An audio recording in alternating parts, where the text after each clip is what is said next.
Hey everyone, welcome to Judging for the Win. I'm Dave, and this is my daily ruling.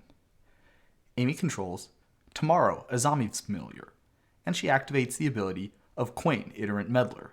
What happens?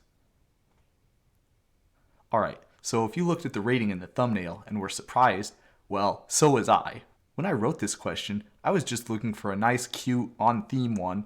I wasn't trying to do anything particularly difficult, certainly not on my holiday anyway. But I guess here we are.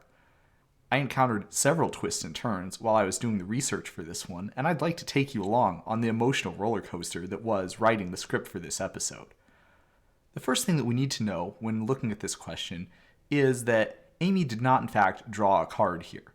Even though the physical action of putting the card in her hand might be exactly the same as the physical action that she takes when she draws a card normally, because tomorrow Azami's familiar doesn't say that she draws the card, but rather puts it in her hand, the game considers that to be a completely distinct game action, and therefore Amy is not considered to have drawn a card during this situation. Okay, so if that's the case, Amy did not draw a card this way and she shouldn't gain one life, right? Well, not so fast. You see, that's what I thought when I was writing this up at first. However, then I remembered this rule. The actions performed when paying a cost can be modified by effects, and even if they are, then the cost has still been paid. So what does that have to do with anything? Paying a cost? We're not doing that here.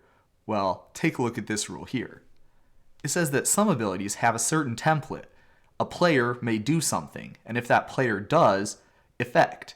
The action do something is considered to be a cost, and it's paid when the spell or ability resolves. And the if a player does or doesn't clause checks to see whether the player chose to pay the optional cost. So if we look at it that way, you can see things are starting to get a little bit more interesting.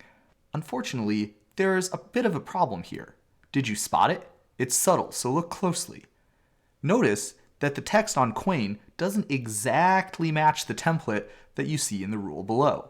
And that's a very big deal. Because Kwain says each player who drew a card this way rather than each player who did, that means that it doesn't match the special templating that we see in that rule, and the game doesn't treat this one as a cost. It's just a normal choice that's made in the resolution of a spell or ability.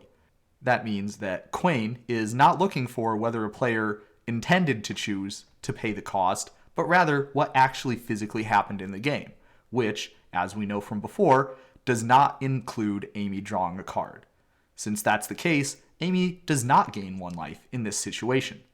The answer would be different if, instead of Kwain, we were talking about a card like, say, Murder of Crows. If we look, Murder of Crows does have the exact template that we see in the rule below. And what that means is that in that situation, if Amy draws with Murder of Crows and has that draw get replaced by looking at the top three and putting one in her hand, even though Amy actually didn't draw a card, she still has to discard one. Pretty cool, right? And that's all I have for you today. How did you do? Join me again tomorrow for another daily ruling, but until then, I hope you have a great day.